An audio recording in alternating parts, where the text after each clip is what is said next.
Here's a quick preview of what I do to start winterizing Lyric. This is the stern rail, and on here I normally keep a cooler, an outboard, a spare anchor.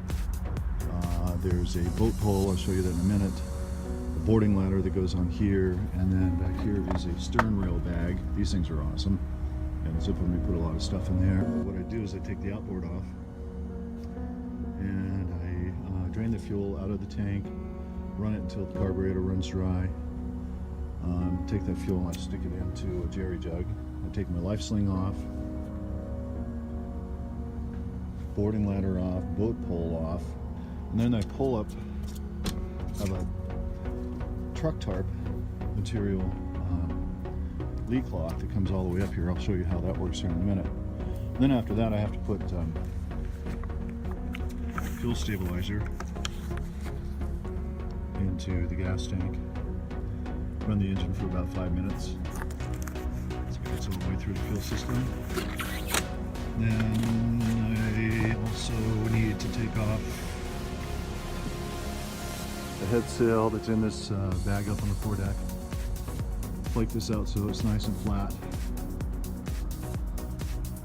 And the mainsail has to come off.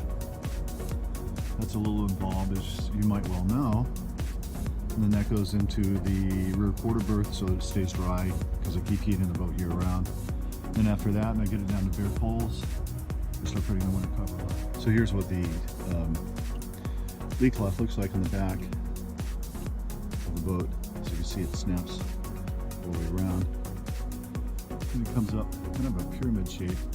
And then I have another truck tarp material. This is a rubberized vinyl tarp. Really tough stuff. Take the mainsail off, drop the back of the boom down, and I have another tarp that goes all the way forward and over the top of the canvas, and then I put Dura-Skrim over the top of everything. So that pretty well keeps all the water off of the deck. One of the things that is important for that is simply because any of these deck fittings like this, in Alaska we get a freeze-thaw cycle. You'll get slushy snow on here, water gets into the cracks here, freezes, it expands, melts, it contracts, freeze thaw, works fittings loose after several years. So I just put a Dura-Skrim material all the way up over everything. Pretty well keeps the boat dry, keeps it clean so I don't have to clean it at the beginning of the year. What I didn't mention is that to winterize the engine, besides the gas stabilizer, I have to drain the oil, put new oil in, and back flush the cooling system. This is probably the most awesome sail in my inventory. It's a high-footed lapper jib made out of heavy Dacron material, and it's high-footed because the tack and the clew are not even. The clew is up higher than the tack.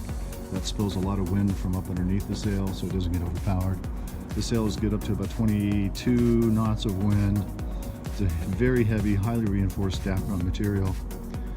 The luff has a, I don't know if you can see this, it has a wire reinforcement in it.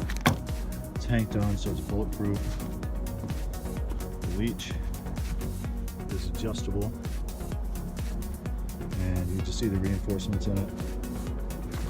Double reinforced up at the head of the sail. Great sail, gotta flake it out and put it away for the winter. Okay, the old girl's down to bare poles. Head sail is off. Mainsail is off. Mainsail is 11 feet long, so that's a little bugaboo. Outboard is off. Boarding ladder. Boat pole. I take the Sirius antenna, tip it forward so that the cover can go like this. So just about ready to put the cover on.